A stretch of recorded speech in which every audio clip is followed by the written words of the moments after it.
There. I apologize in advance. Audio's going to be a fucking shit show. Yeah. The long and the short of it is... Ah! Now it's back.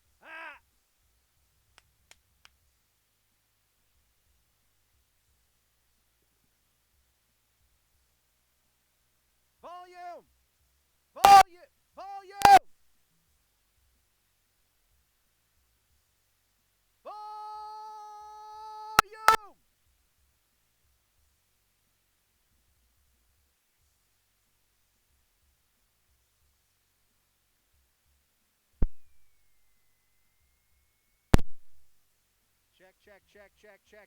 Check.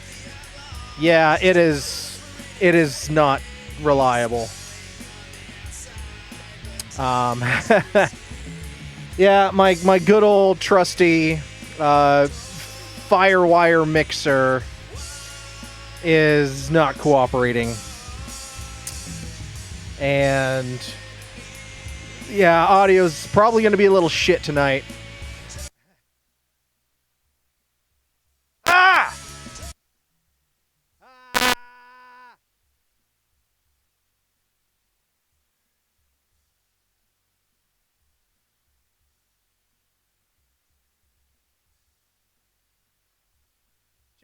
Check.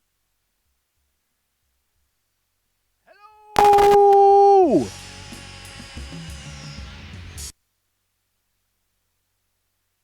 Yeah, this is not going to work. This is not okay.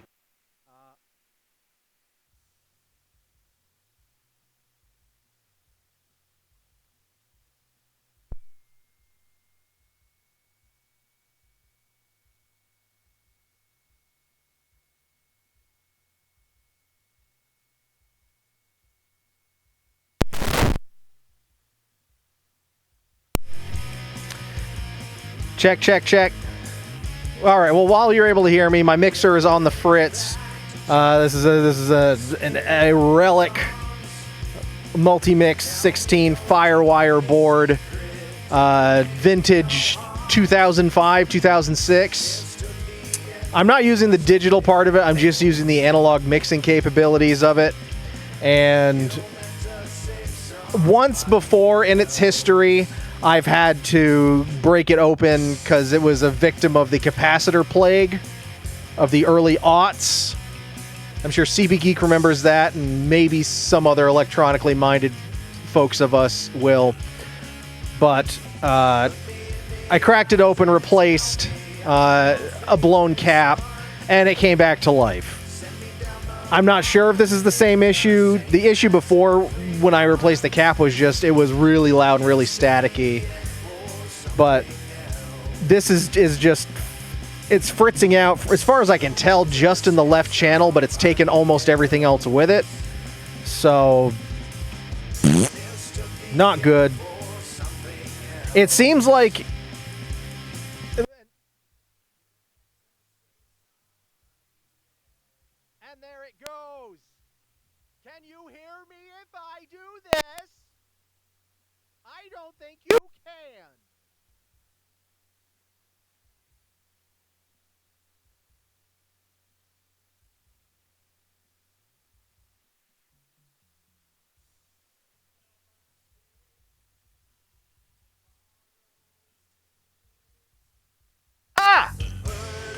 Now you can hear me again, probably for a few seconds. If I just do something really stupid like that, I can get a little bit of audio back. I'm probably gonna have to crack this thing open, see if I can fix it again.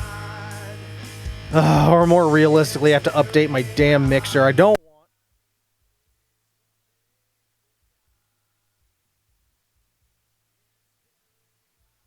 want... No, I'm not using a gate. There's...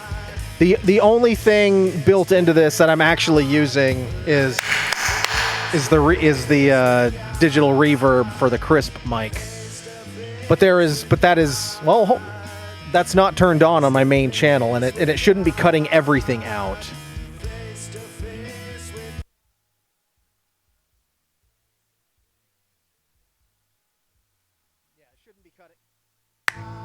it shouldn't be cutting everything out.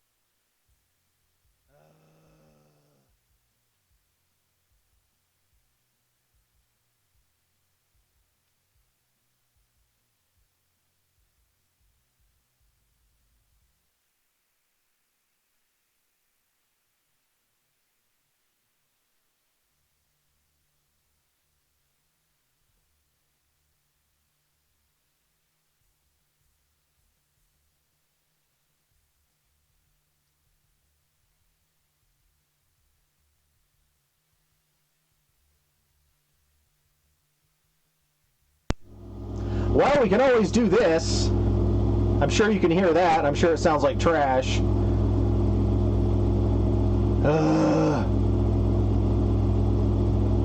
of course, you're probably hearing my air conditioner too.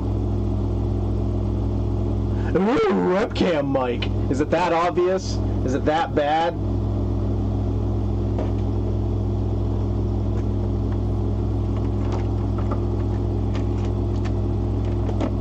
Check, check, check. Now, the problem is I can't hear it. I can't monitor myself.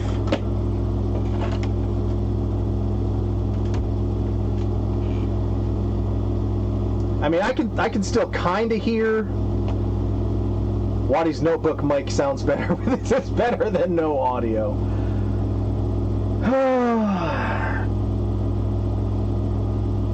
Not what I wanted to be dealing with tonight. And I mean in general, let alone tonight. But hi everybody, welcome back. It's been a hot minute.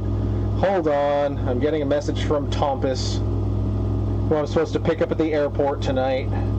So we will be cutting stream short because I have to pick up Sir Tompus at the airport.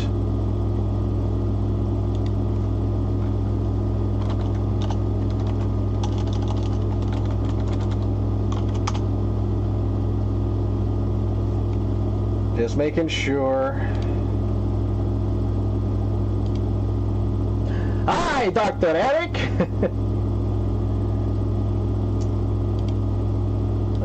Maybe I can check.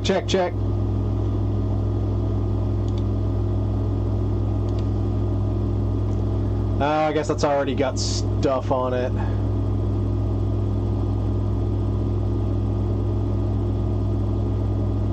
Yeah, I have no idea how bad this sounds, so my apologies.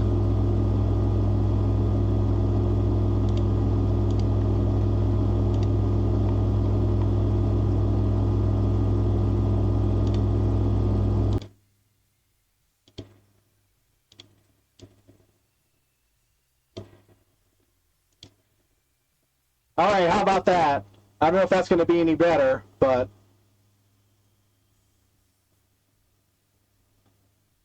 Well, I think part of it is it's way up here, so we're kind of far away from it. I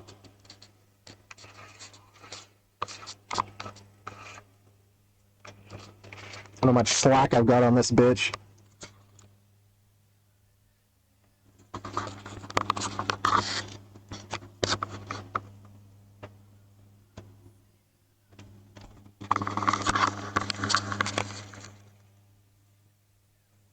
Oh, that's a little more.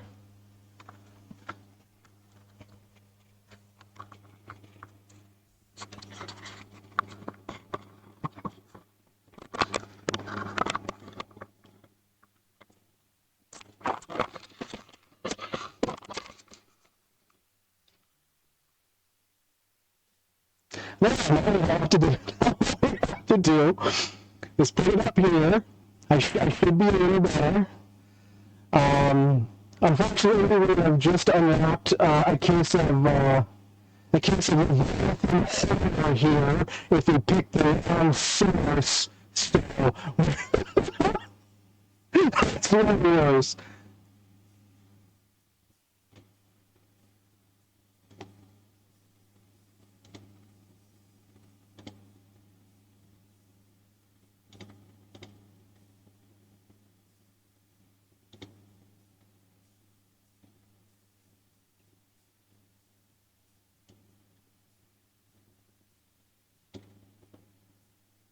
How about now? Any better? Or is it still just horrible? That was a good AM radio impression. Because hold on, if I do this, maybe. Impression. Because I would just, hold on, if I do this. Welcome to the AM radio with your host, AM Radio. I swear I'm working on the name.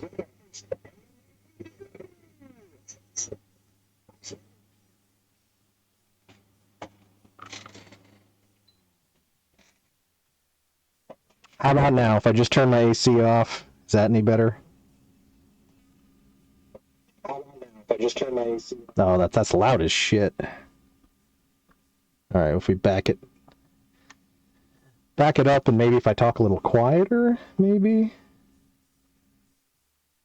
Back it up, and maybe if I talk a little quieter, maybe.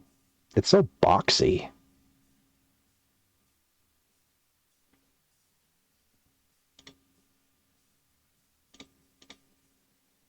Well, how about now? What if I turn those off? Is that any better? Click, click, click. Well, how about now? What if I turn those off? Is that any better? No, it's still really boomy.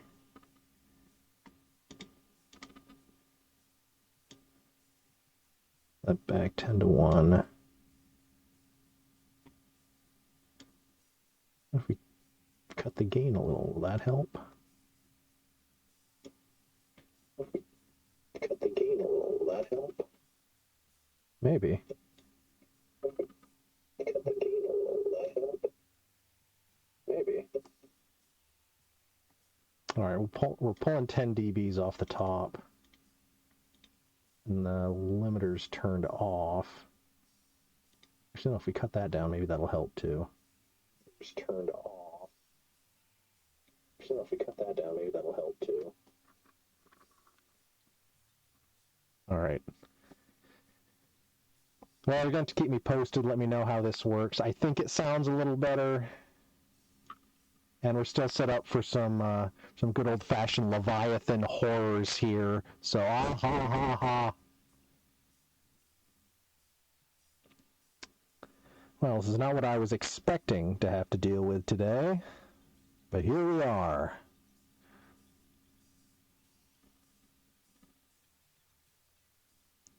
Top says, Georgia heat sucks.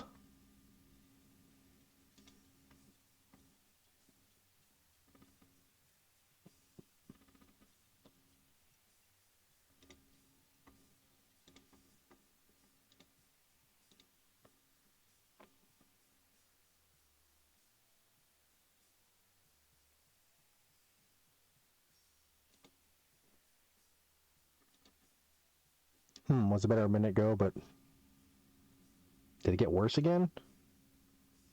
Was it better a minute ago, but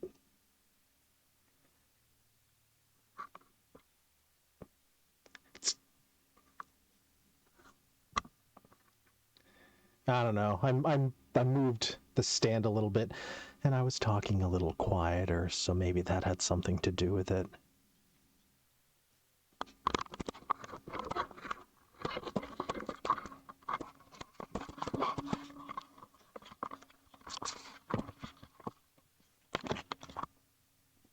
All right, we're gonna get rid of the Leviathan horror and move it back there. See how that sounds.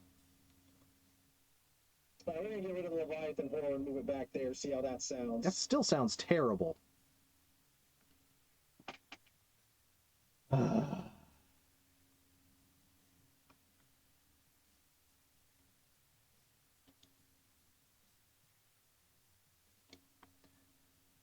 Check, check, hello. Check, check, hello. Can we hear this? Can we hear this? Check, check, hello. Check, check, hello. Can we hear this? No.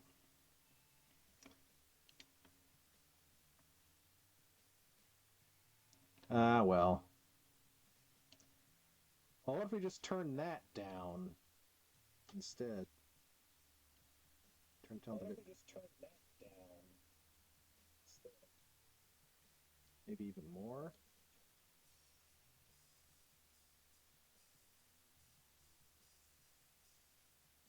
Alright, well, let's see how this sounds.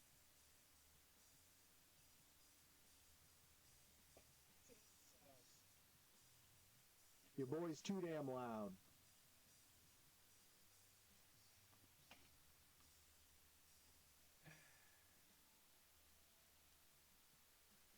Yeah, I think the array mic on the camera is designed for slightly longer distances, 3 feet or so. A bit better, not great, but good enough. Oh, maybe, what if I put it up here, way up here instead? Oh, come on.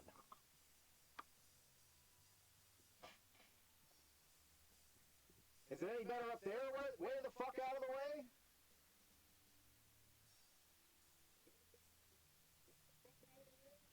It's like I'm eating it still.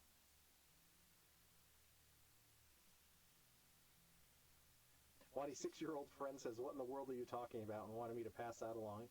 I don't know. We're just rabbling and rambling. Old man yells at cloud.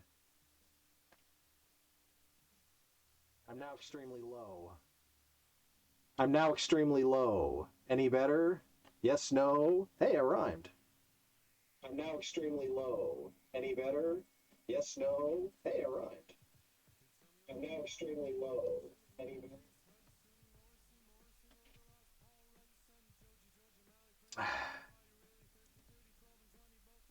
Well, and as someone who's a real advocate of the importance of people will put up with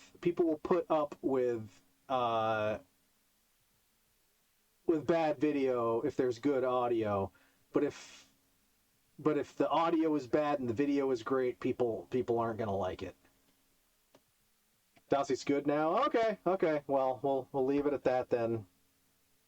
So she says, "Well then, probably talking about everything and nothing at the same time.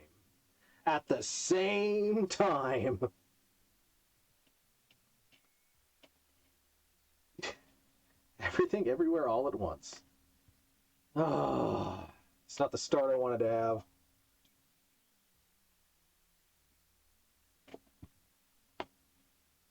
So it's been a minute. Last time I talked to you all, I was in Portland.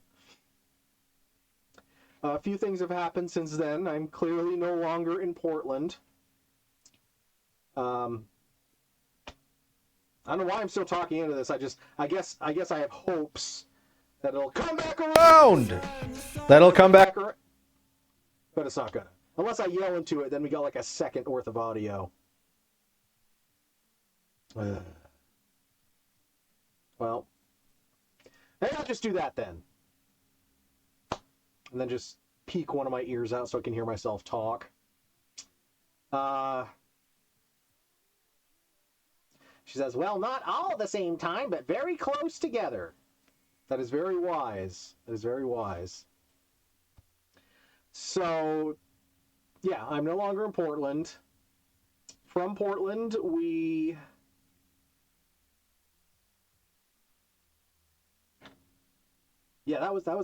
that was the night. Whoa. Hurricane_Badger just cheered 1 dips. You could always be physically violent against the sound mixer to see if it will work properly. If that's what you want, I'll bang it around a little bit, but get out from under there.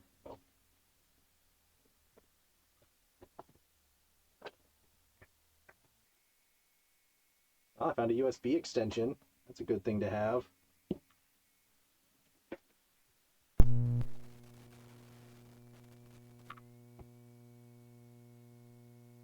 Oh no! Oh no!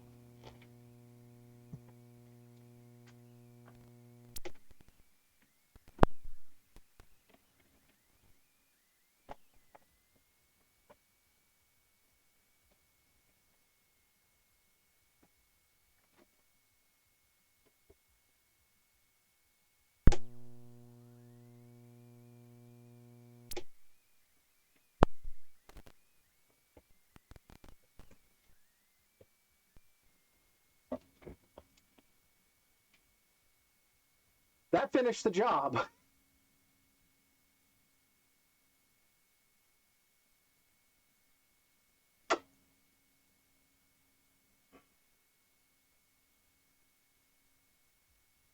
Dang it.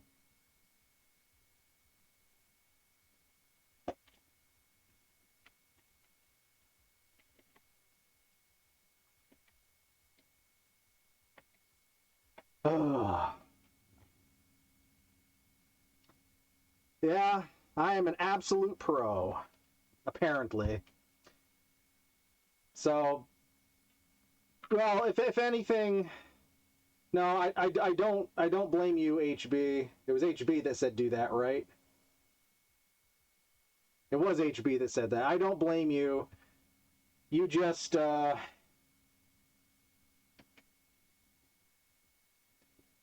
you just yeah, you told me to yeah. It was a you hastened the death it was inevitably going to have. Something ain't right in there, and I don't know what it is. So we are gonna, at some point, with all that free time I have, open that thing up and hope there's just another capacitor or something that needs to be fixed. I really hope this thing isn't just toast.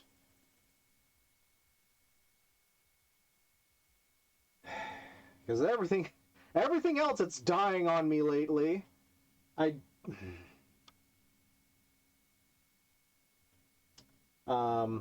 which is kind of how my trip ended.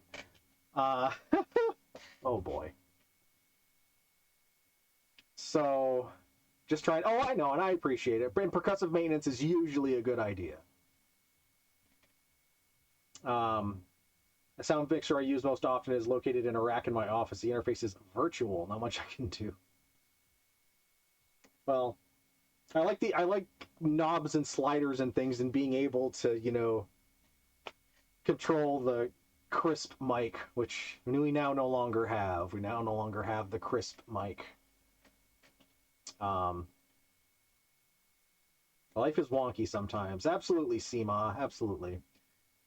So, Portland. Portland. So, I got some sleep that night. It was the last stretch of decent sleep I was going to have for a very long time, which I didn't know at the time.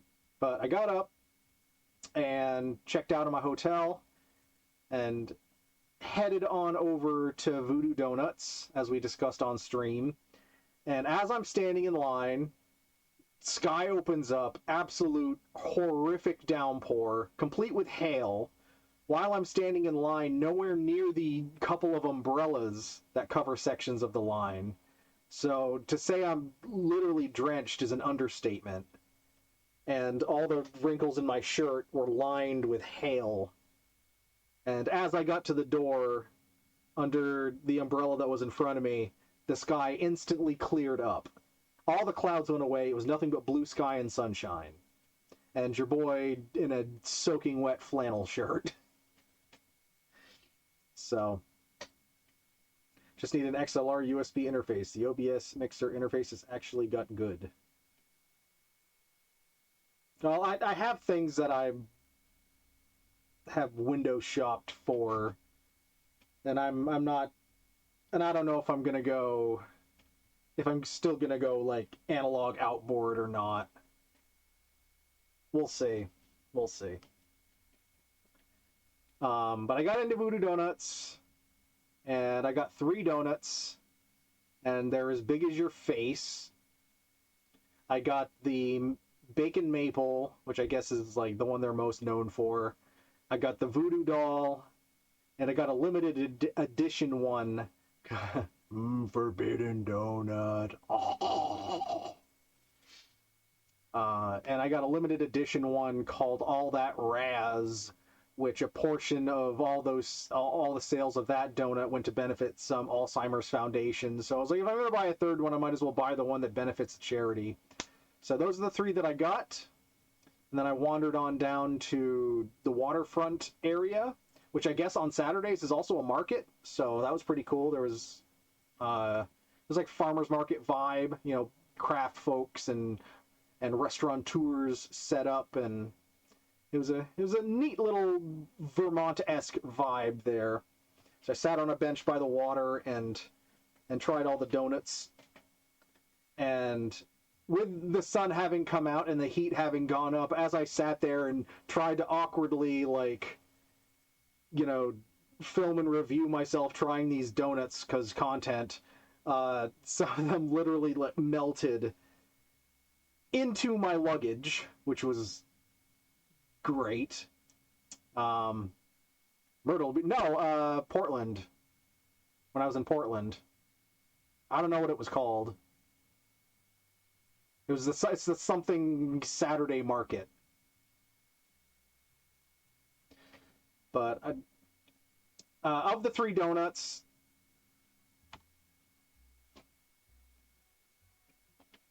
I just want a fucking not dead mixer.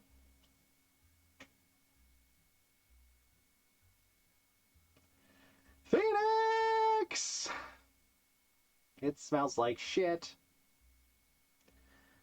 Welcome, Phoenix. Mixer is dead. Audio is absolute trash, so I apologize for it. Or just going over the details of the rest of my trip since the last time we streamed is when I was in Portland. So, of the 3 donuts, the bacon maple was probably the one I liked the most, but I will say that as a Vermonter, I felt so inclined to be a bit harsh in my judgment in that the maple flavor was not as pronounced as I would have liked. But that was probably just my maple bougie Vermonter showing. The voodoo doll one was cute, but it was just a donut. It was just a donut with a pretzel stabbed through its heart. And then the All That Raz was kind of interesting in that the frosting or the glaze, whatever they call donut icing, was texturally different. There was like crunchy sugar in it, and it was supposedly a raspberry filled donut, and it took me until like the last third of it to find any of the filling. But I didn't finish any of them because they're fucking huge. So, 6-year-old says, "Oh, very many beans in this weighted blanket." She says, "The beans are very comfortable in this weighted blanket." That sounds very comfortable. Phoenix is still in Orlando, packing to leave tomorrow. Well, I hope you've had a great trip so far, and we look forward to hearing all about it. Those donuts are freaking huge. Yeah, seriously, like I said, they're the size of my face. And there's a Voodoo Donuts here in Universal. Unfortunately, didn't have time to go and visit. Yeah, the problem is also that there's just so many to choose from, but I think I got a pretty good overall selection of, you know, understanding as to, you know, what they're all about. But I think I had about 2/3 of the bacon maple one, less than half of the voodoo doll one, and then probably a little more than half of the Raz, only because I was trying to find the raspberry filling. CB Geek got home from Orlando on Sunday. Good times. So, but they were fine. It was a lot of sweet and a lot of sugar for someone who really doesn't like to eat a lot of sugar. So, where was I?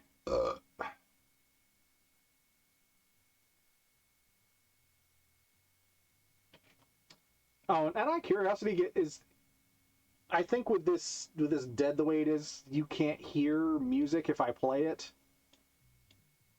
Do you hear music right now? Are you hearing music right now? I can't tell.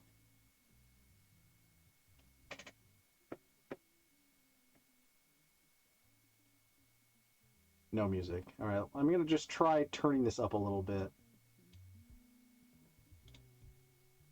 How about that? Can you hear that?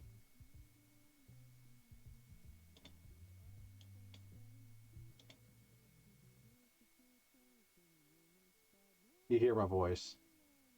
Okay. All right. Well, I guess I don't need to be playing it then, because it's just for me. So that's boring.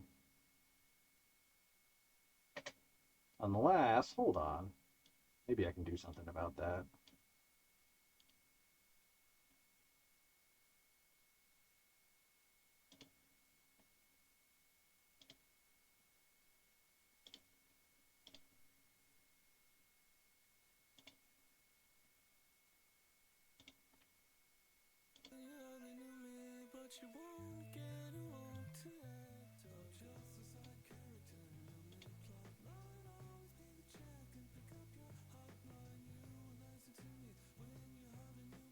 Can you hear that? 6-year-old says, I like sing. How about your singing?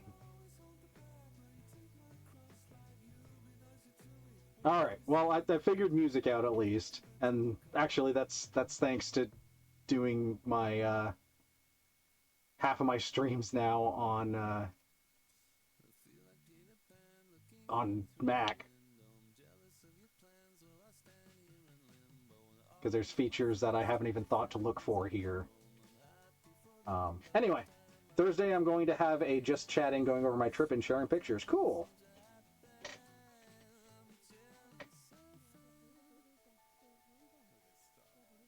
Swiggity swooty, she's bringing in that booty. Nice to see you, Mare Bear. Our audio mixer's dead. DED dead. So we're gonna have shit audio tonight, unfortunately. My apologies for that. But yeah, Voodoo Donuts. It was a thing. It was a vibe. Ate it by the water. I will have a YouTube video or something if my footage is salvageable. We'll see. And then I walked around the market for a bit, and I had to get all that sugar out of my mouth, so I checked out all of the vendors hawking their wares, and I settled on shawarma. So I had a steak shawarma. I don't know what it is, but I tried it. So I had my Iron Man shawarma moment. So it was very good. Oh, I can't make it say what I say. She's enamored with you reading out our comments. Well, it's what I do. I hope I'm doing a good job. Bio and jerky acquisition. But speaking of jerky, after I had my shawarma, I did another lap through the vendors, and I found an exotic animal jerky place with a very weird kid and his mom running the place. I mean, he was very polite. He was just kind of strange. I can't really, I can't explain why he was strange, but he was just kind of weird. But let me sample a lot of the varieties, and I ended up picking up a bag of kangaroo jerky and a bag of alligator jerky. One of which I ate on the train. I can't remember which. I think I ate the alligator jerky on the train. I think I've still got the kangaroo jerky. Or that's the other way around. I think I ate the kangaroo, I saved the alligator. I think that's what it was. But it was very good jerky, and it was I thought it was better than the jerky I've gotten from the Rhode Island Jerky Company. This was a lot. It was fresher, and it was just, I don't know. It tasted better. One thing that I was sad about was that Jaws was gone. Yep, he jumped out of the water for the last time. I had a whole plan and everything too for when Jaws pops out of the water. Oh well.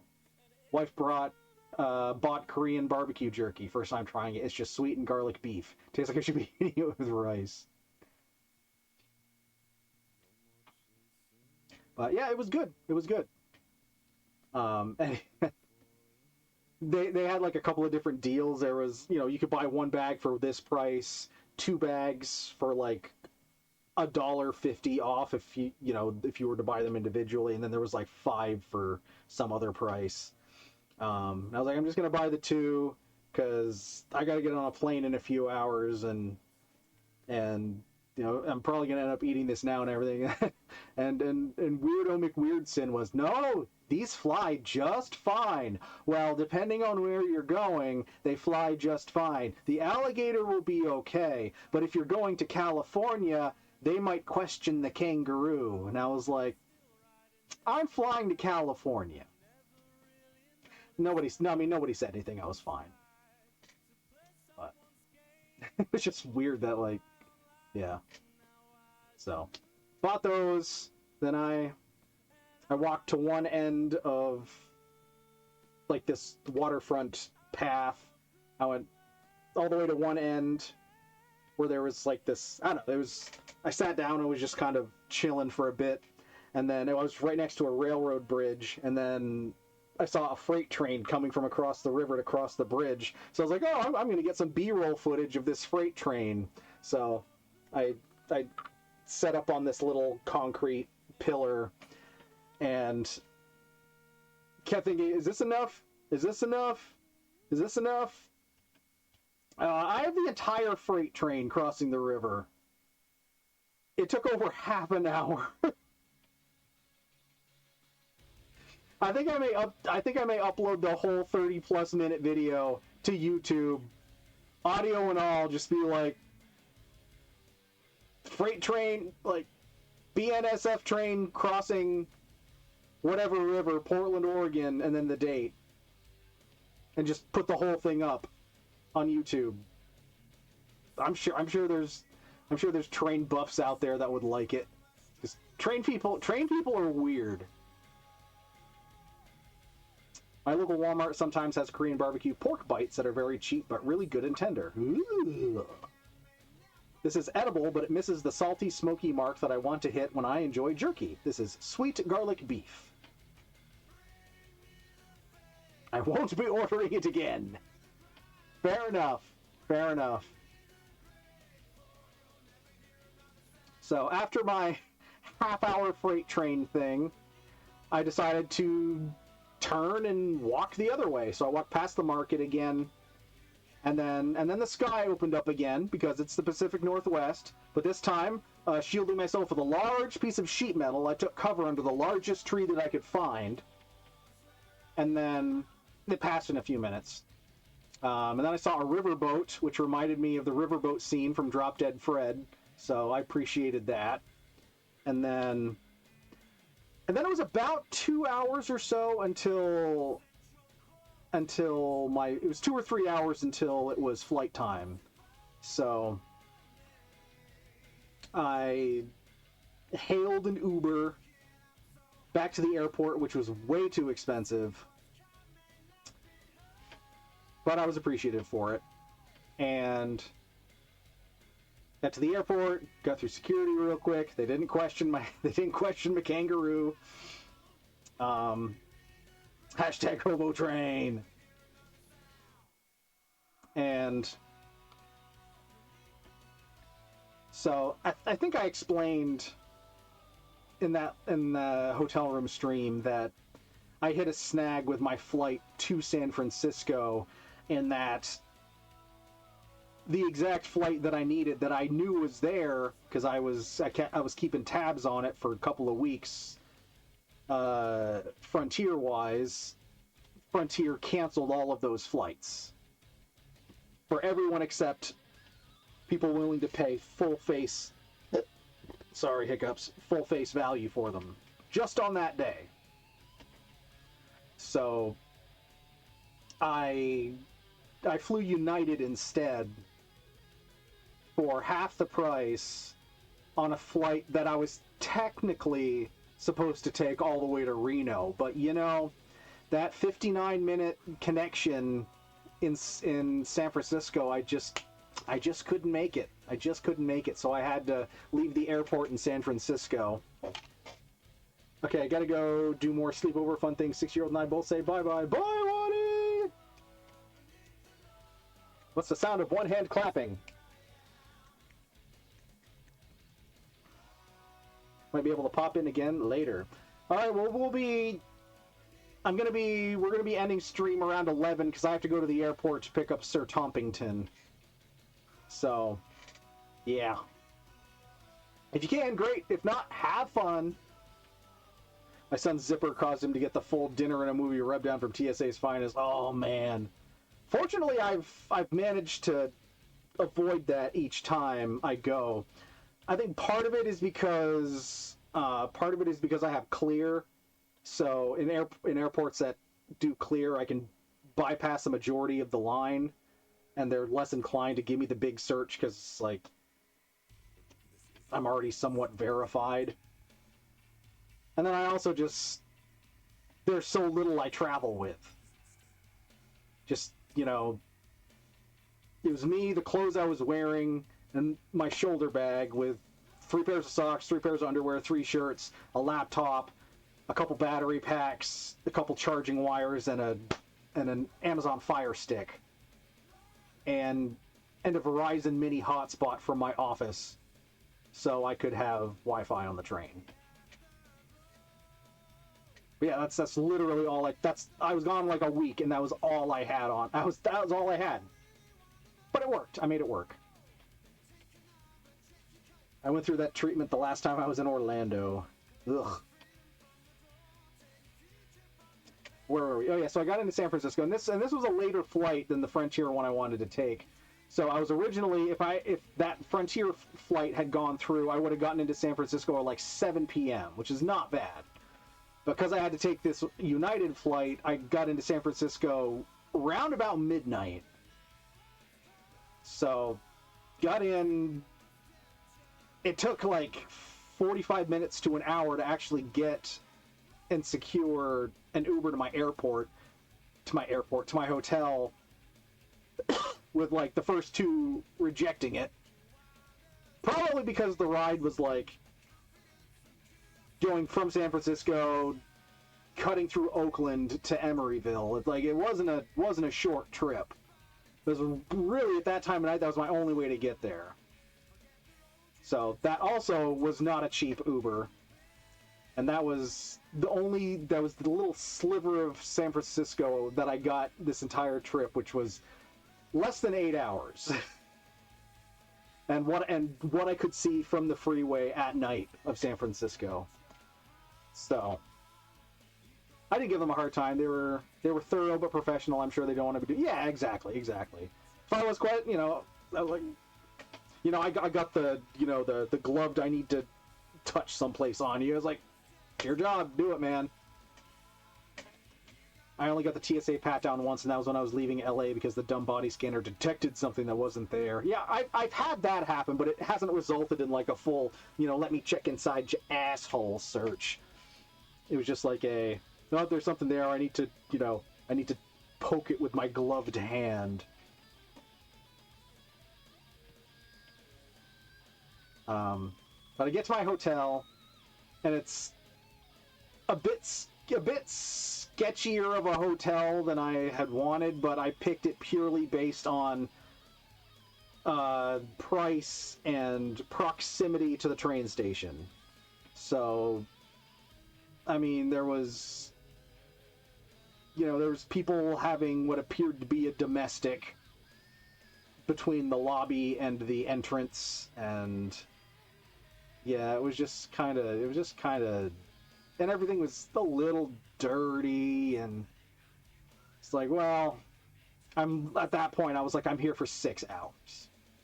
This is just a place to sleep for like 6 hours, and then walk to my train. Well, and I didn't even end up getting 6 hours of sleep, because I had gotten there so late. What I had intended to do when I got in and got to my hotel was like do an Uber Eats something along those lines order to some store so I could have food and beverage and stuff to take with me on the train.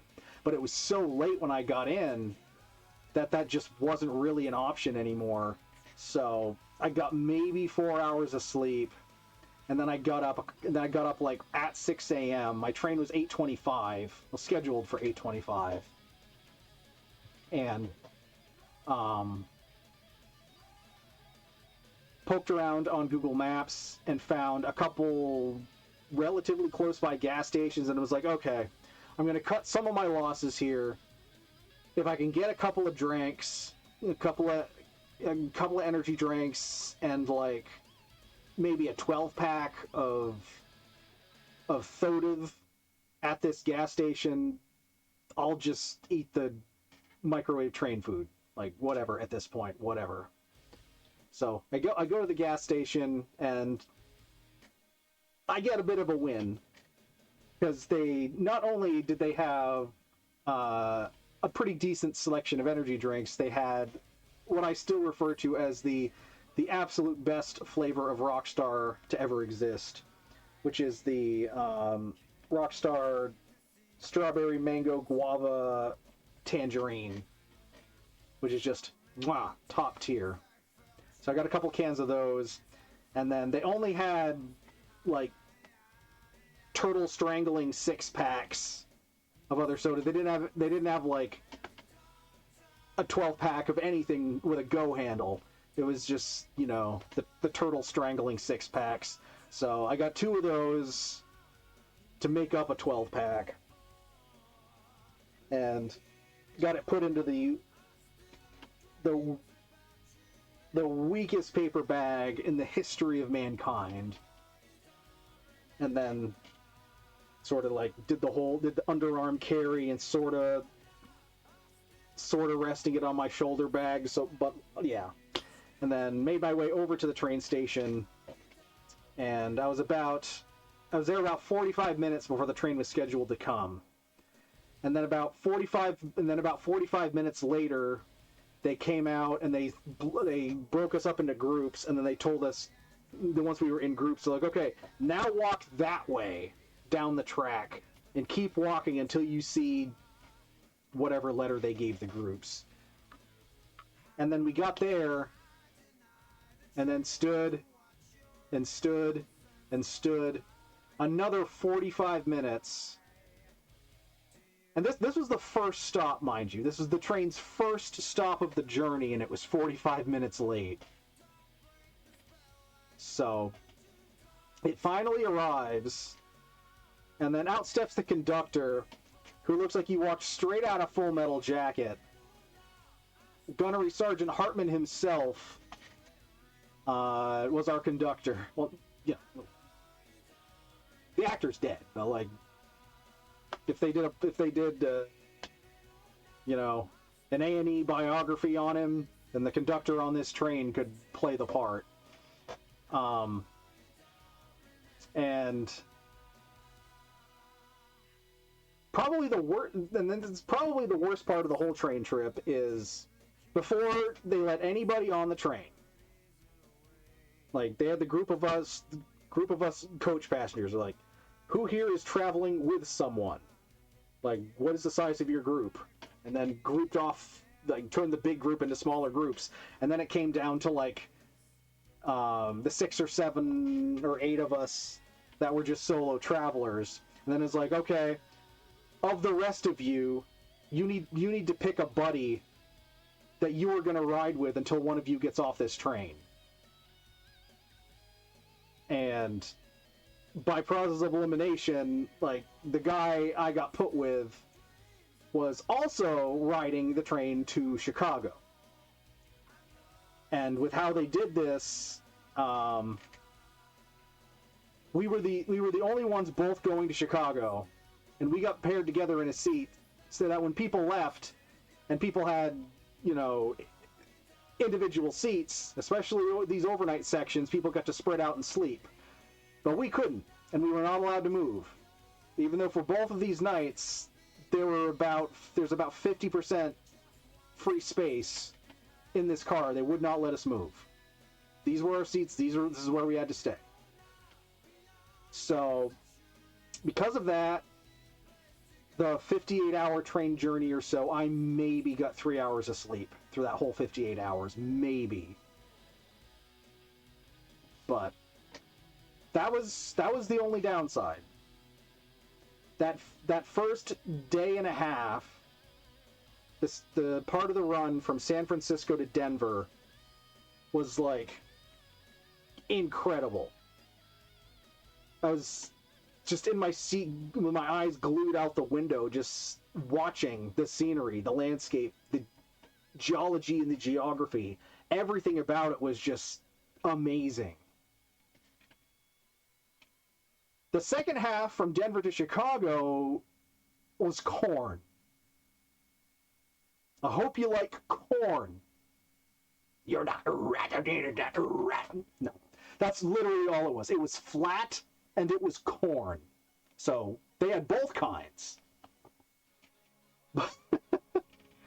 But that first stretch, anyone out there who wants to just see the amazing sights, Denver to San Francisco or San Francisco to Denver, pick a direction and just do that day and a half, with special highlights being, I would recommend the way I took at the time I took it, because that desolate stretch through northern Nevada is just so bleak and beautiful, like just awesome, like desert, flat, salt, mountains in the distance that never change despite the fact that you're going 80 miles an hour for hours, and then just random spots of lush, and then back to nothing, like oases or whatever. And then when sunrise hits, you're going through like peak Utah, and just, again, incredible rock formations, and just like it looked like pictures of Mars. It was wild. It was so wild. That's why they're called flyover states. Yep, flying over all that corn. I'm just gonna jump into chat real quick. See if people talk about TSA pat downs. I got a brief pat down around my hips, only a slight annoyance on my end. There's someone I saw get escorted into a small room with a TSA agent holding a prescription pill bottle, though this time. That lady must have had a real bad day. Ugh. She must have really screwed up. TSA is not allowed to check prescription meds, and obviously they're allowed to check your bags. Obviously! Yeah, well, again, I consider myself lucky. I haven't had much in the way of TSA encounters. But yeah,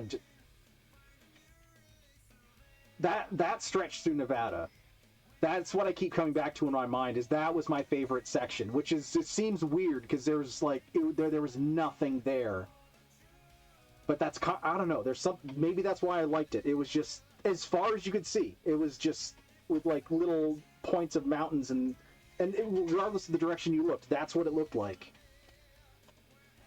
And it was to the point where, like, after the sun went down and everything, and I'm sitting there and I'm like, I couldn't see anything anymore. I even, like, out of curiosity, pulled up on my phone, like, what does land cost out here? Oh, I could get 50 acres of nothing for $4,000.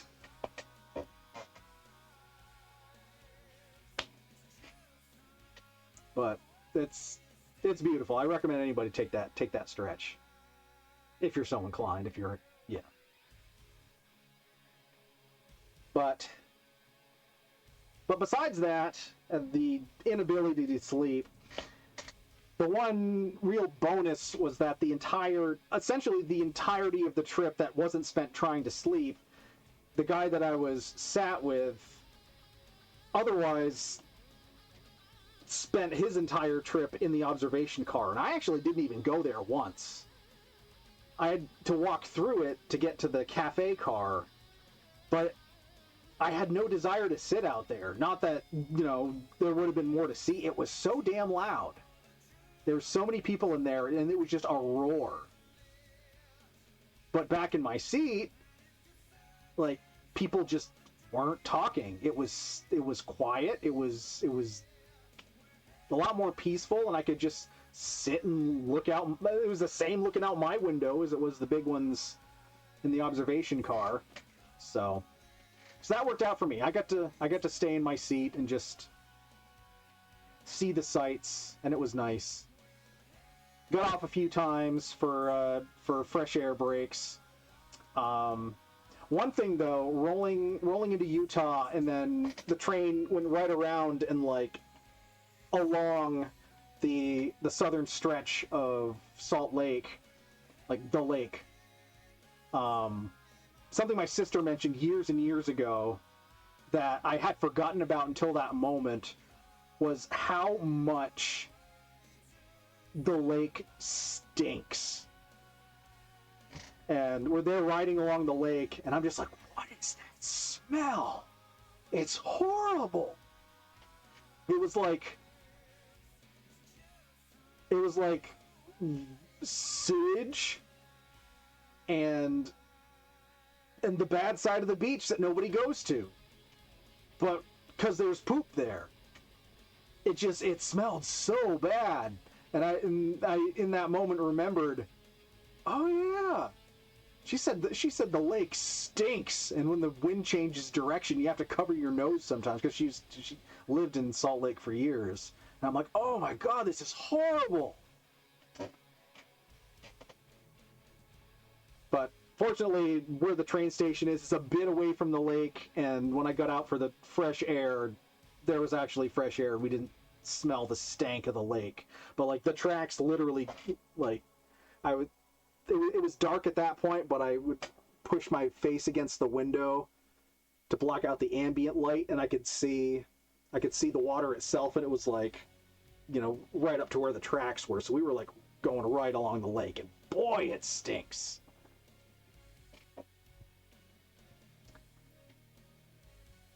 But I had my break there. There's a couple other smaller stations.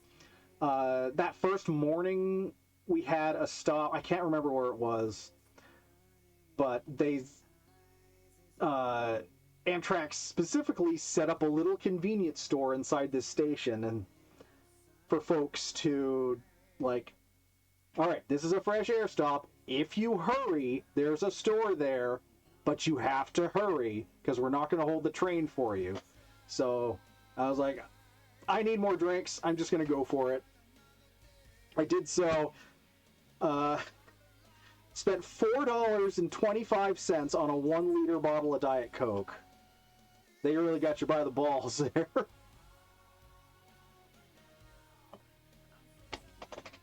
And a couple other things. But then on my way back to the train, make my way down to my car, and then there's an old man.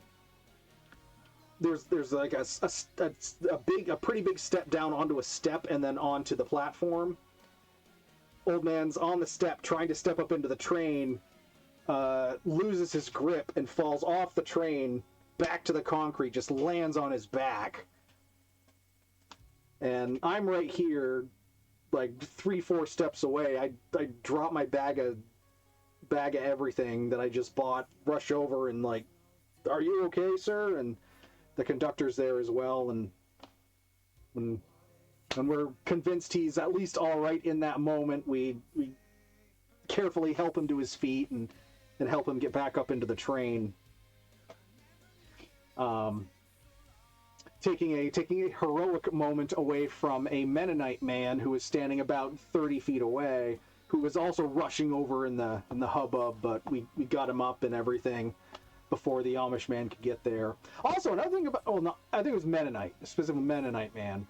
There was a lot of Mennonites on this train. I say like maybe 50% of everyone on this train was a Mennonite. I don't know if it was a convention or what, but it just seemed kind of weird to me. And they were talking in their Dutch-ish language, whatever it is, the whole time. And I'm just trying, and I'm like, you know, I can't understand what they're saying, but I'm like, the accent's so weird. Like the diphthongs and everything. But anyway, we get the guy back up on the train, we get moving. Later on in the journey, I see the old man again, and he's got one of his arms up in a sling, so I don't know if in the fall he hurt his shoulder or his elbow or something. But Mr. Mennonite man and his family, his wife and his little girls, they're taking turns like every 20-30 minutes going and checking on him, and they're the ones that they fashioned the sling for him and everything. So it was cute. It was nice to see. So they got their heroic moment too. And then the ride through the Rocky Mountains was really interesting. It was almost like a ad break.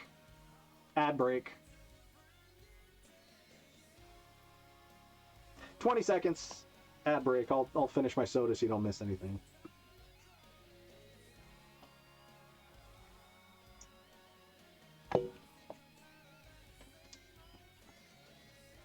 Five seconds. 4, 3, 2, 1. Welcome back, everybody. If you got sidetracked by that ad break, I apologize. But yeah, the trip through the Rockies was really interesting because of just how sheer the hillsides were, and you're carving like through so many tunnels, and like you look out the window and there's like if the window was open, you probably could have reached out and easily touched the rocks on the side. I mean, of course the windows didn't open, that would have been a safety hazard. But like it was just, yeah. It was pretty neat. And then we rolled into Denver. Georgie Plavs? Welcome in, welcome. I'm reminiscing and recalling a cross-country trip that I took last week. And just filling everyone in on the details. And I apologize for the bad audio. My mixer done croaked, so our microphone is useless. We're relying on a webcam mic. Just taking a nice doozer, man. What you up to? Just recalling this trip I went on. I took a train from San Francisco to Chicago. Yeah, rolling into Denver. That was another stop for us. Got off the train, got some fresh air, and contemplated, like, I could have split my trip up in two here, spent a day in Denver because I have family there, and then picked up for the run to Chicago like the next day. But I'm like, I don't really want to do that. We're just gonna stick it out. Everything else is in place, so whatever. Got back on the train, and then the rest of Colorado, Nebraska, Iowa, and Illinois, like I said, literally just corn. Nothing to see. Pretty damn boring. But I got in Chicago, I had another night rolling through Nebraska with next to no sleep. One thing though, like looking at the map, we got like literally 500 feet from the border for Kansas, and I was like, that would have been one more state I could have added to this list. We were 500 feet from Kansas. Why am I ever going to have a reason to go to Kansas in the future? It was right there. But, oh well. Got into Chicago, never been. It was big, it was hot. It was right when that heat wave hit. And just immediately, it felt like New York. I see why the similarities there, second city and whatnot. But I figured out the transit system. Because, again, after those three stupidly expensive Uber rides I had to take in Portland and San Francisco, I was like, I need to try to get to my hotel as cheaply as possible. And this is an even longer trip than those other ones. And if I try to Uber it, I don't even want to know what it's going to cost. So, fortunately, figured out the transit system, walked a couple of blocks, got on a train, bought a one-day train pass. It cost me $5, and then between that train and getting off at a bus stop, I got within a mile and a half of my hotel, only because I got on a bus that was going east-west instead of north-south, or vice versa. I don't know. I didn't read the sign carefully enough. But got off the train, got off the bus. I was like, it's flat, it's straight. I'm on the road that my hotel's on. We're just going to walk the rest of the way. It was 97 degrees. Sun was out. I was wearing a flannel shirt. I just did it anyway. Had a Portillo's steak sandwich per the recommendation of a friend, which was very good. A few hours later, ordered an individual deep dish pizza because I was in Chicago and that's what you got to do. And that was also very good. But I hadn't slept more than 3 hours in the last three days at that point. I had gotten 3 or 4 hours of sleep in San Francisco 3 days beforehand. So that was it. Yeah. So didn't do a whole lot. Because I had fully intended on streaming when I got to Chicago because it was a stream night. But I was so wiped out at that point. I basically got into bed. It was still light out. Got into bed. Watched a couple YouTube videos. But was going to have to be up at like 5 a.m. to get my first of 2 flights so that I could head home. But slept all right. I was so tired it didn't really feel like I slept. But yeah, I would have just passed out and slept the entire time. I was at that point where like I had been going on adrenaline for so long that it took a while to wind down enough to be able to sleep, which is also kind of disappointing because it was so hot and the hotel had a pool and no one was in it. And I could have had it all to myself, and I was like, I really want to, but then I'd have to deal with wet shorts and my luggage because there's no way they would have dried in time. So I just kind of put up with it. And also at this time, with everything I had been doing, my foot/ankles started acting up again. And I was like, don't do this now, man. Don't do this now. And I've actually been hobbling ever since because of it, but anyway, took my meds, got up the next day, Tylenol, Advil, you can stack them, it's okay. Got to the airport. Fortunately, they had a shuttle to the airport, like the hotel shuttle. It's kind of funny. I stayed at a Holiday Inn, and I took the Holiday Inn shuttle to the airport. I used to work at the Holiday Inn and drive the airport shuttle. So it was kind of a weird moment of, how reversal of roles. But I was the only passenger. It was the very first shuttle that morning. The guy had some Eastern European accent. It was so thick I couldn't identify it. It's come full circle. Yeah, I guess so. But having been in those shoes and everything, because there was time like I was miserable when I worked in that job. But and there was times that because I was paid so little as well that the only money I had left over was like any tip money I would get, and it always made my day. So I gave him a 5 when I got there. A lot of the tips I got back in the day was literally like just $1, and that was great. So I was like, I'll give him a 5. So he was super surprised that I was tipping him. So I hope I made his day. I hope the rest of his day was great. But I'm drying my throat out here. We got a new pain water here. We're gonna pivot course here. I found another new to me buble. This one's called Strawberry Sunset. This is strawberry, kiwi, pineapple. I have not seen this yet, but I saw it at the store. I've been sitting on this for days. I really want to try it, so I'm stoked to be streaming because now I can finally try it. It means I can drink the rest. It smells really good. Slaunch, everybody. Thanks for being here.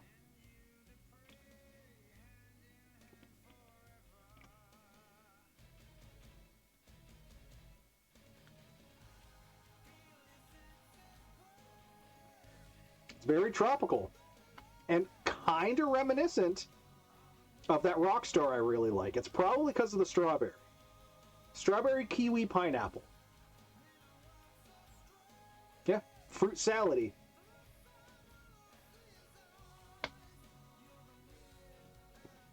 Drink 'em if you got 'em.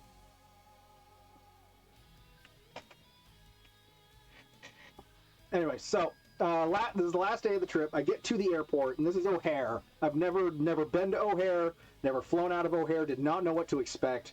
I Googled it the night before, because again, each airport's a little different when you're like, what time should I get there? How long is it going to take? And they're like, O'Hare is one of the busiest airports in the United States. You want to give yourself a minimum of 2 hours, 3 to be safe, to get through security and everything. So I'm like, I was giving myself about 2.5 hours, and I was like, I hope this is enough. I hope this is enough.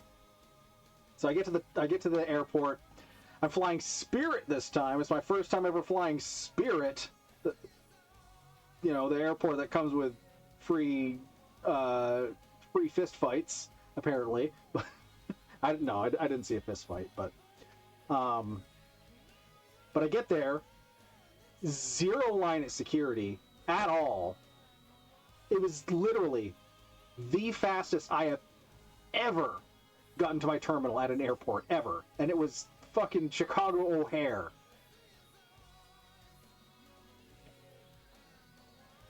I literally didn't have to stop for anything. I had to stop long enough to take my shoes off.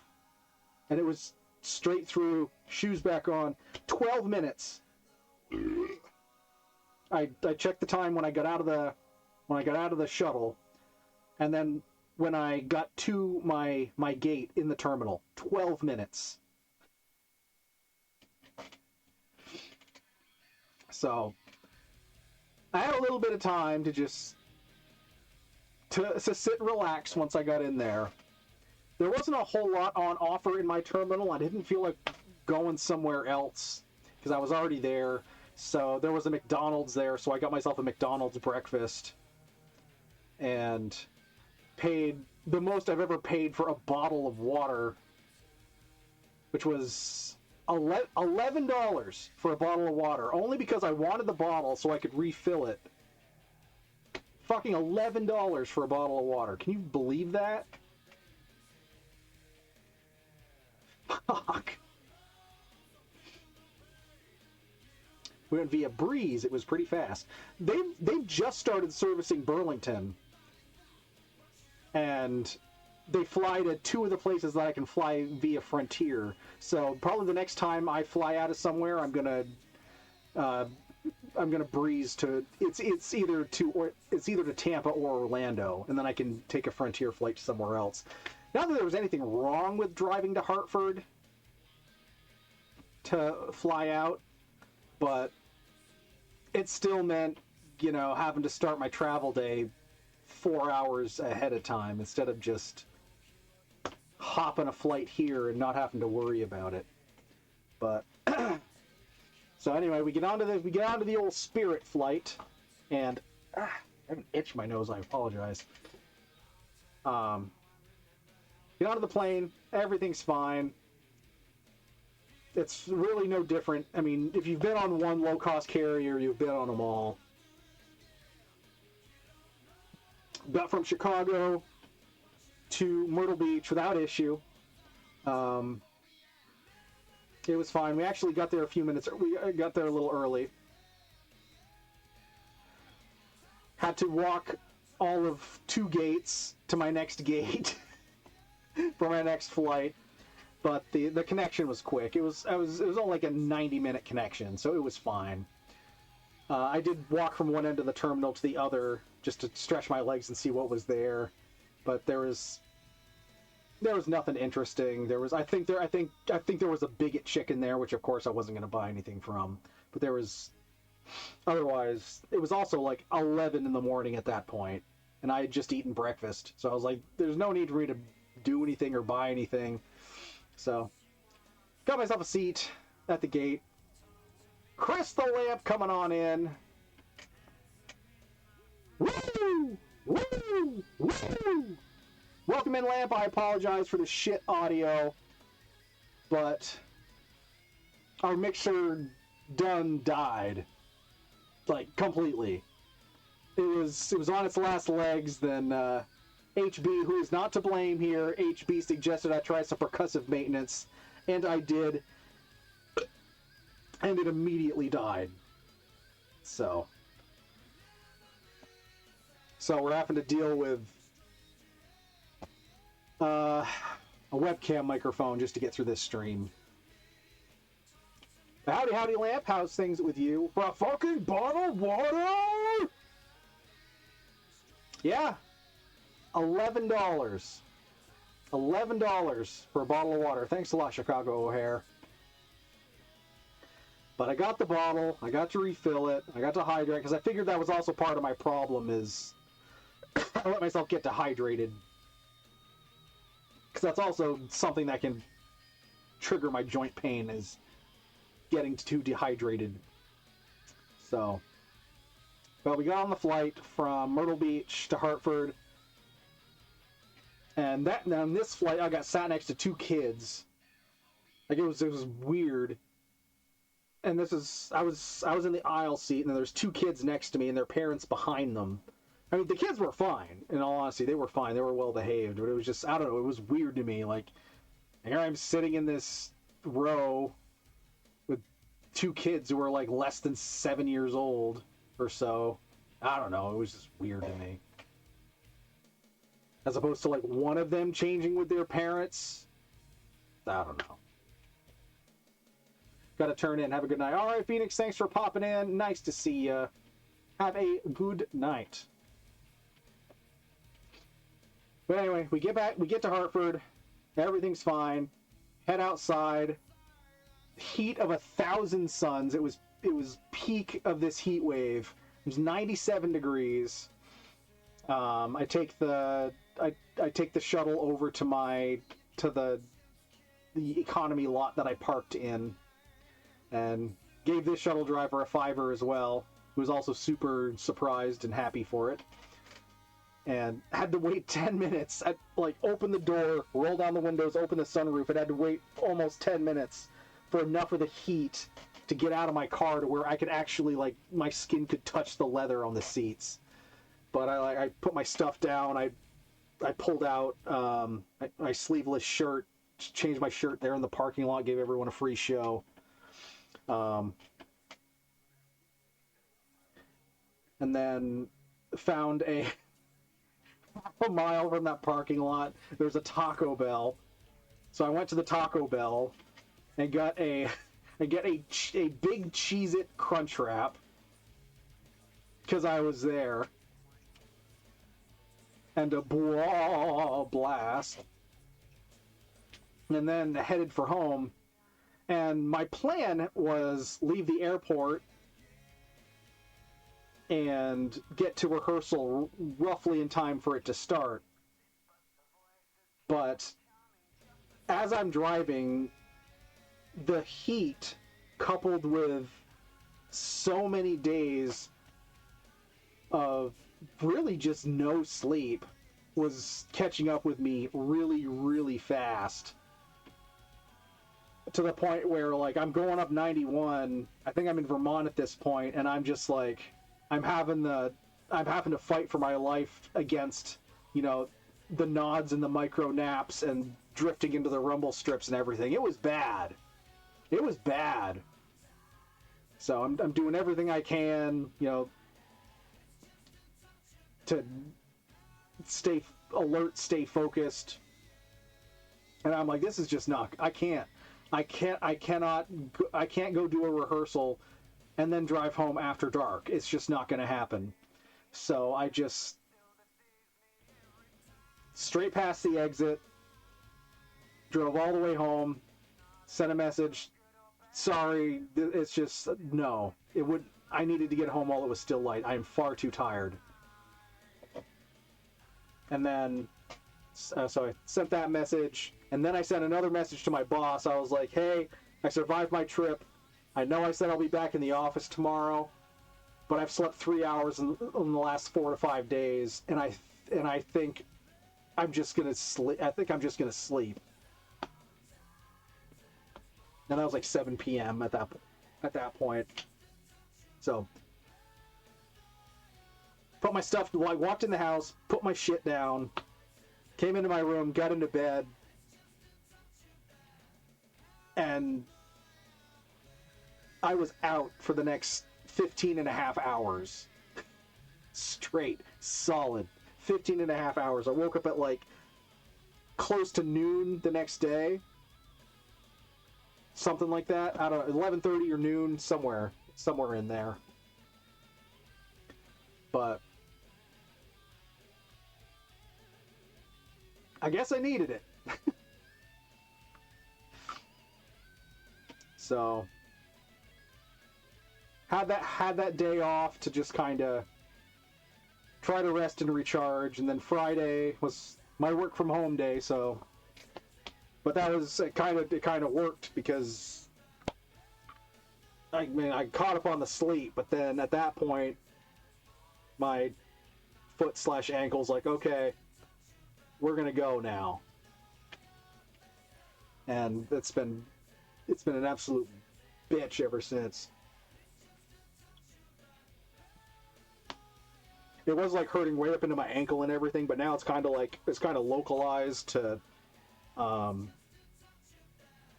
like the tendons that go over, like, I guess that hold your arch up. And I'm a flat-footed person. I don't have much of an arch to begin with, and I just think that, you know, all the I think Fitbit said I walked 31 miles, something like that. All of that just kind of like is more walking than I've done in a while, so I think that's just like, yeah, it stretched some tendons or something. And also when I was delayed in Atlanta for 10, 12 hours, there was one point where I'm standing around, I'm just kind of like, you know, there was no place to sit. I'm just kind of like rocking back and forth on my feet, just trying to, you know, keep stuff moving. And then I stepped on my foot, and in that spot that still currently hurts, I felt pop, pop, pop.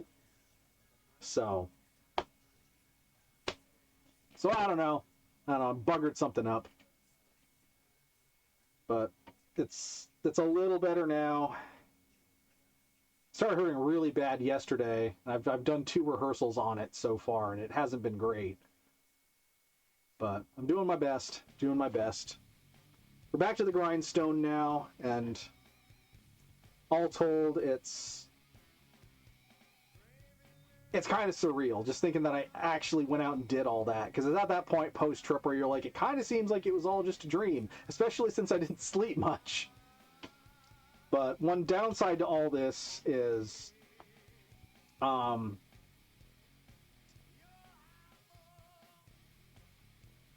I got up, was it Sunday?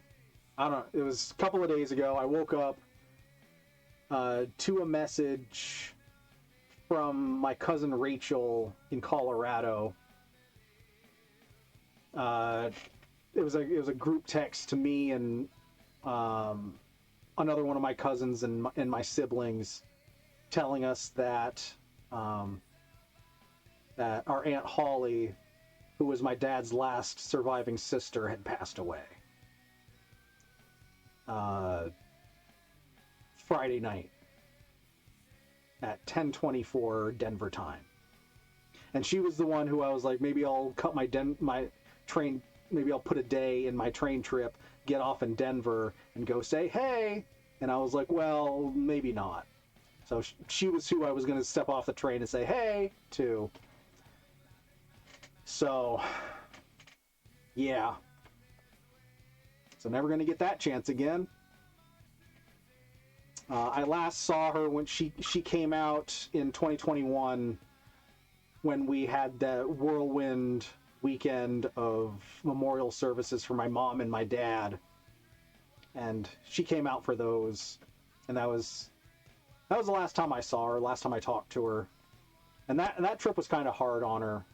I mean, in more ways than one. Like, it was physically hard on her, but also like having to come to grips with the fact that like she was of her immediate family, she was the last one left. She didn't have any. She never had kids, and she just came out to, you know, bury her last brother, and yeah, it was hard on her, and I don't know what happened. Just that it happened suddenly and unexpectedly. So I mean, I don't know if it was a heart attack or what. I don't know if. Yeah, I don't know, and I can't say because I don't know. But going back a couple of years, I mean, in all those, like, everyone in that family, my dad, my uncles, they all died within the last 8 years. So after my Uncle Alan and after my Uncle Donnie died, each time, with each of them, I kind of just, I wouldn't call it a eulogy so much as just like penning a piece of like emotional remembrance, just from my perspective, summing up who they were to me as people. And both my dad and my Aunt Holly were like, you know, those things you wrote for Alan, you know, what you wrote for Alan, what you wrote for Donnie, those are such incredible things. And when my time comes, I want you to write one for me too. So I wrote one for my dad, and that became a podcast episode. And I got that message. I hadn't even gotten out of bed yet. I got the message about my aunt, and got up, went to my couch, pulled my laptop out, and I wrote it, and I wrote one for her, just right there. Still had the sleep in my eyes and everything. So that's up on the old book face if anyone wants to see it. I may make a Writer Writes episode out of it. I don't know. We'll see. So, but yeah, she was the last one on that whole side of the family. So she was the last of her siblings, and you know, the last remnant of my grandparents. So supposedly she either didn't plan or did not want any sort of service at all. So there's no plans, no nothing. The only thing that we know and that we were told, which again she told us a couple of years ago, was that, you know, when she goes, she's going in her partner's family's plot in Massachusetts at some point. And it's also just kind of wild that, like, she outlived her partner, because the person she's been with for pretty much her whole life was, I think, like, significantly older than her. So it's kind of wild that he would outlive her. But again, that's really all we know, and that's not a whole lot. Just that she is no longer here, and I seem to be the only one that said anything about it. But maybe that's because what I said is all that needs to be said. I don't know. But all sorts of this, the power of social media, I guess. People are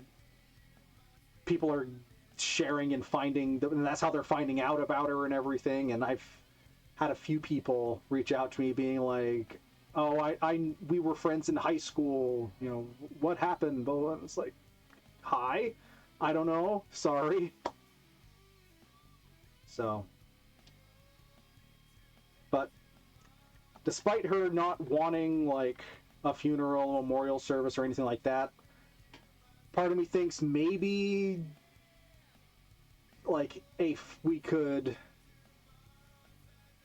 like, me, my cousins, my siblings, maybe us that are out here, and maybe anyone else who feels so inclined, we could just have our own little thing. I mean, if anything, me and my siblings have gotten pretty good at putting memorial services together. I mean, over the last couple of years, we've gotten pretty good at it. So maybe, much like we did for my mom and my dad, maybe we just have a little informal something, gathering, barbecue, whatnot, in my aunt's memory. Do it out here. There are all these people, who have reached out to me being like, oh, I haven't talked to her in years. We were friends in high school, and anyone from out west who wants an excuse to come back to Vermont can come, and we can just like have an old home day,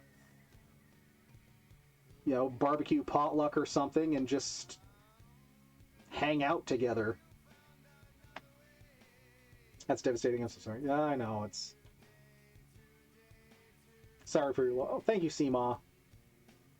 It's tough. I wish I had. She like my Uncle Alan were a relative that I liked, I got along well with, but since she lived in Colorado, that's where her life was. I just didn't see her much. Like, I think there's maybe like 10 to 12 times in my entire life that she came out here. So, but she was a cool lady. She was really cool. But one of the things that did mean a lot to me was that, after my folks divorced and everything, she had a really good relationship with my mom. She considered my mom the sister she never had. So, they would often talk on the phone and stuff, and it was cool that they had that relationship, and it was cool that she came out and, not only for the service for my dad, but she came to the memorial for my mom as well, and even talked to my grandma and, my mom's relatives, and everyone was happy that she came, because they knew they had a really special connection. So, but it's unfortunate, and that means my aunt and all of my uncles and my dad, that none of them lived to the age their parents did, which is scary to think about, because my grandparents were like mid-70s. They pretty much died the average age they were supposed to. I think my Uncle Alan lived into his late 60s, maybe. I think same with my Uncle Donnie. I don't think either of them made it to 70. And my dad didn't make it to 60. I think she wasn't too much younger than my dad.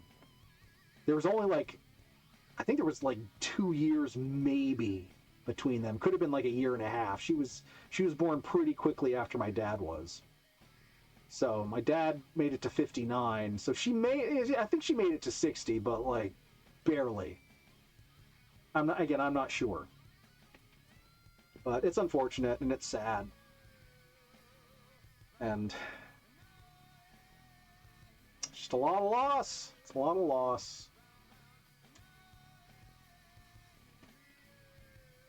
With no formal way to be able to, to congregate and to let the grieving process happen and everything.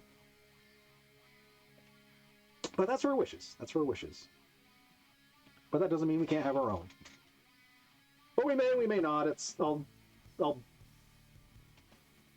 bring it up with the fam at some point. I mean, even if we did, it probably is a down the line thing. I'm so wrapped up for the next couple of months, and I don't think it's something we want to do in the fall. So maybe even next spring. It's kind of what I'm feeling. And then if we can have some sort of even loosely formulated plan together, it may give people out there enough lead time to be able to make plans to come. I don't know. So that's kind of where we're at right now. The one other thing, which is, so we had Trip, we had Death, and now we have positive thing to, complete the sandwich here. I guess it's yesterday. So yeah, yesterday I get to work, and my boss is there. My boss is never there on a Monday, and I'm like, hey. And he's like, you're probably wondering why I'm here. Yeah, it's Monday, right? I'm here for your performance review. Oh! And of course, the millennial reaction is, oh, fuck! Here I am, fresh off my vacation plus an extra day, just in time for my performance review. But it was fine. It was more than fine. It was excellent. It was all excellence across the board. And not only all excellence across the board, but my boss also nominated me for a merit award based on my performance over the last year, specifically in relation to the floods and the aftermath, which saw basically me having to move facilities for our offices so that our teams could work like 3-4 times over the over the last 10-12 months. And based on all that, he nominated me for a merit award, which because I work in state government, it's different as to how they can how you can be awarded things. It's not so much a you did a great job, you're being promoted, it's not like that, like it is in a corporate environment. So he nominated me for this merit award, which is great. So then that had to go to the deputy treasurer, who then had to sign off on it. And then I think from there, with their to approval, it then had to go to a state committee, I think. If I'm remembering the guidebook correctly, it then had to go to a committee of elected officials, who then had to review the case and then approve it. And then but all that happened. All that happened, and my boss was like, I nominated you for this. It's done. You got it. Congratulations. Shake my hand. So, for that merit award, I received what they can do in terms of you did a great job. You're getting a raise, which is a step increase. So I moved from a step 4 to a step 5. Which also correlates with our new union contracts taking effect July, well, technically 2.5 weeks into July because of how the pay periods go. But what that means is those things combined, the step increase, and I just had one a few months ago as well, so this is in addition to the one I just had. So it's another step plus the cost of living increase with the new union contract, which means as of next month, my pay is going to increase 8.05%. So, not too shabby. An 8% raise. I'll take it. And getting me a whole year ahead in terms of steps. That's good. And then just projecting it a bit, going around to my next step next spring, and then the next cost of living increase next July. By that point, in those 2 years, in just that 2-year period, my salary will have increased about $10,000. So that felt good. So coming in after that, and then I was like, your performance is great, you're all excellence across the board, you got this merit, congratulations, shake your hand, how do you feel? And I'm like, I really needed this today because my aunt died. And then he was like, well, you can leave, you don't have to stay, you can go home, I'm like, there's no plan, the last thing she would want is to impact my life. I just had a bunch of time off. What am I going to do if I go home? So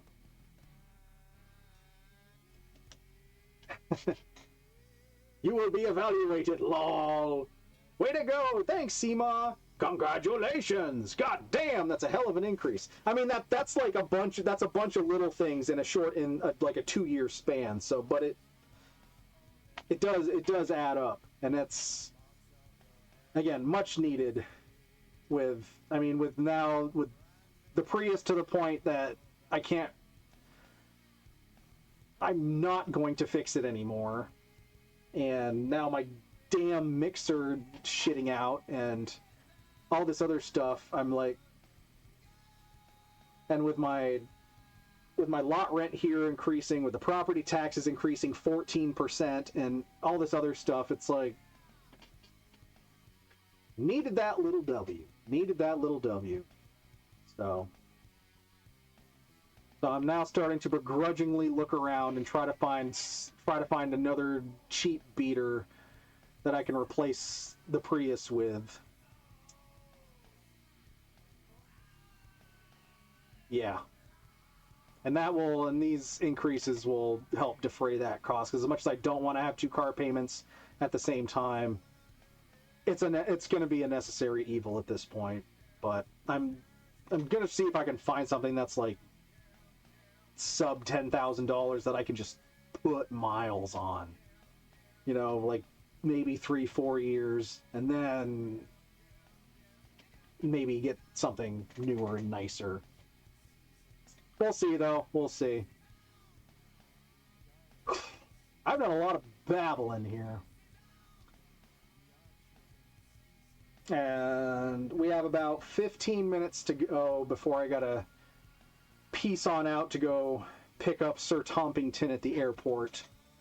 So because I have to cut out so early, unfortunately we're not going to Marb tonight. I know it's been a couple of streams without a Marbs, but we will stream on Friday, and we are going to do, I think we may just do a big Marb-tastic stream. We'll do some chats, and then we'll maybe do a couple of Grand Prix to make up for it. It's been a while since we've had like a marble-focused stream.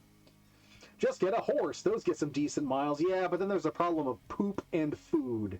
And unfortunately, what comes out of one end, you can't feed the other. Believe me, I've tried.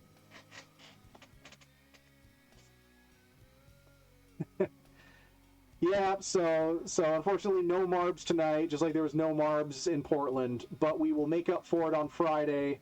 We will do a couple of Grand Prix, and we will have a super ultimate Le Grand Champion on Friday.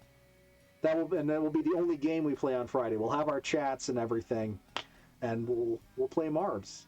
We'll do best of both worlds. And maybe if I have some time in the next couple of days, I can take a look at this mixer and maybe get it to work. Otherwise, what I might do, I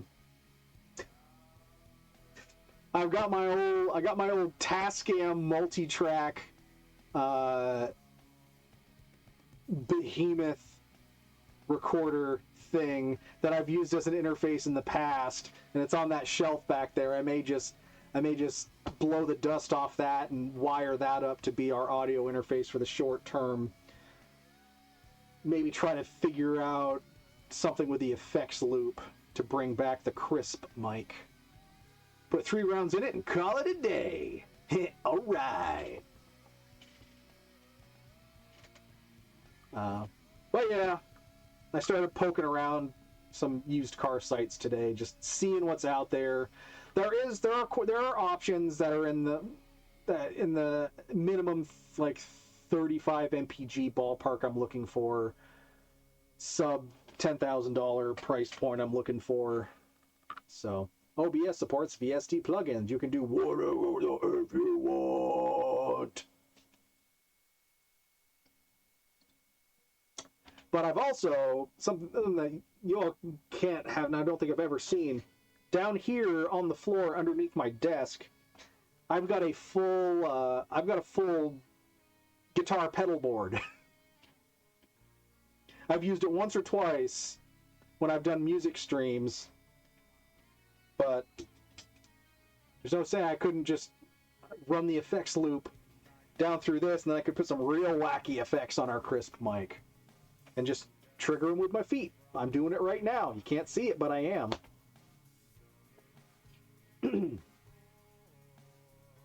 But yeah, well, we'll see what we can do to fix the Prius problem.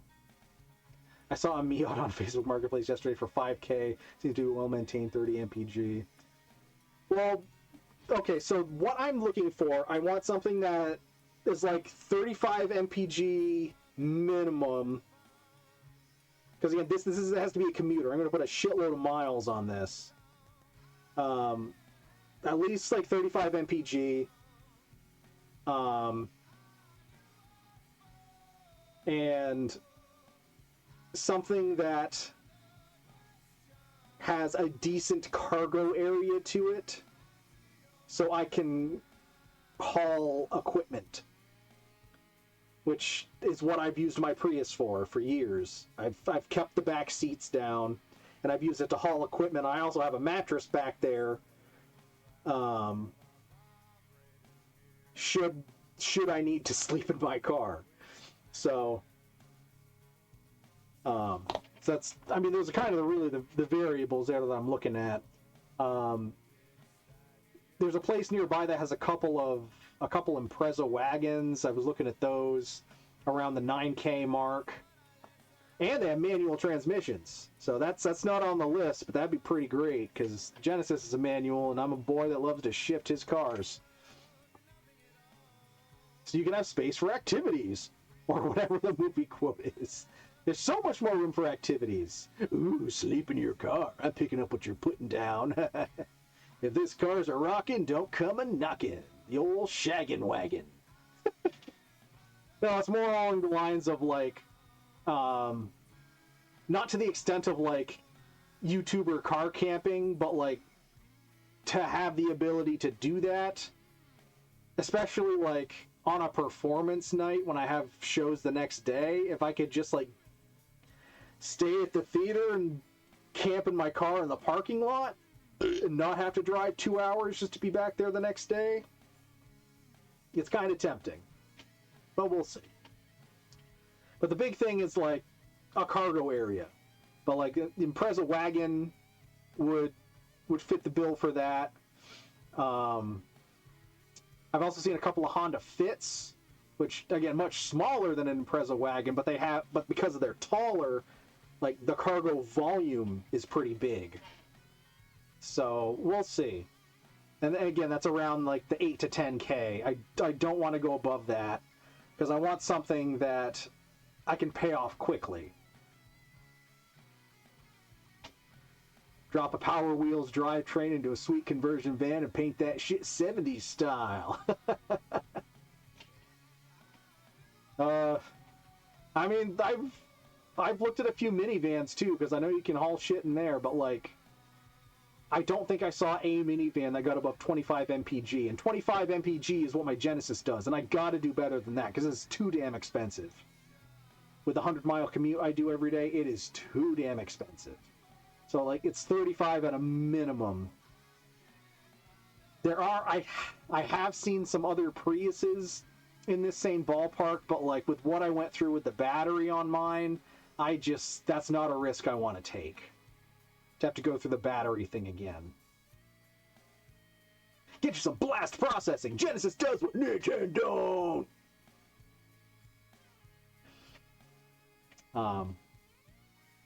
But yeah, that's kind of where I'm at there. I know Ford Financing says they will give me $91,000 for a car loan. I'm like, no thanks. So I sent in a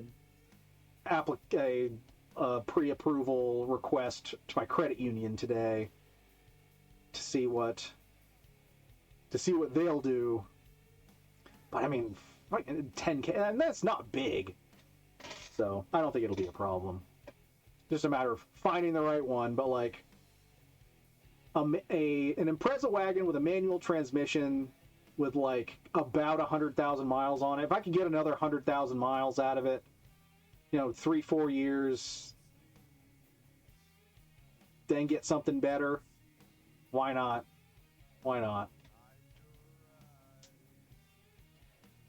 Plus, all-wheel drive for Vermont winters might be a good thing to have. I mean, I made it in the Prius just fine. Depends on who owned it. If it was properly maintained, it'll go to the moon! Someone drove it like a race car? Shrug. Well, this dealership I was looking at, fortunately, they have links to all the Carfax for all their cars. So I've been going through line by line the Carfax reports on them, and fortunately, it was well maintained. So we'll see. But again, there's a couple of them. One's white, one's black. The Honda Fit is silver. But again, the color of it really doesn't matter. It's what's on the inside that counts. But like, I can do some basic maintenance if I have to. It's getting hot in here without that AC running. But well, we're coming in near the end anyway, because I gotta put real pants back on. I mean, you can't see it, but I ain't wearing pants. I'm wearing shorts. I gotta put some real shorts back on. I'm gonna head on over to the airport to pick up Sir Tompington, who's somewhere in the air between Georgia and here at this point. I assume. Actually, I should see if he'd message me to say he isn't.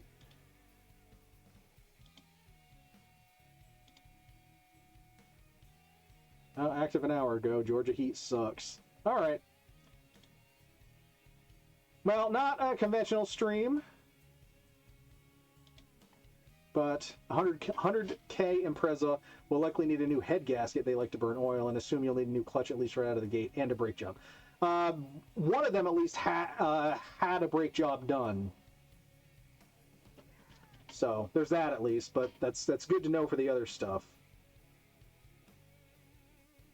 And I can look a little more thorough into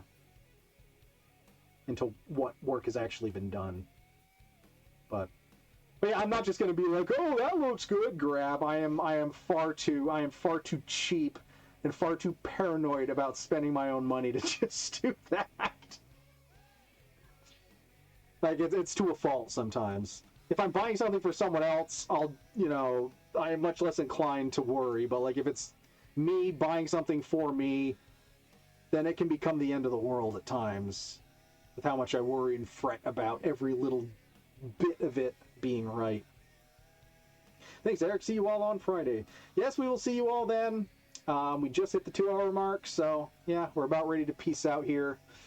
It is still early, so we're gonna, let me check real quick. See who may be online.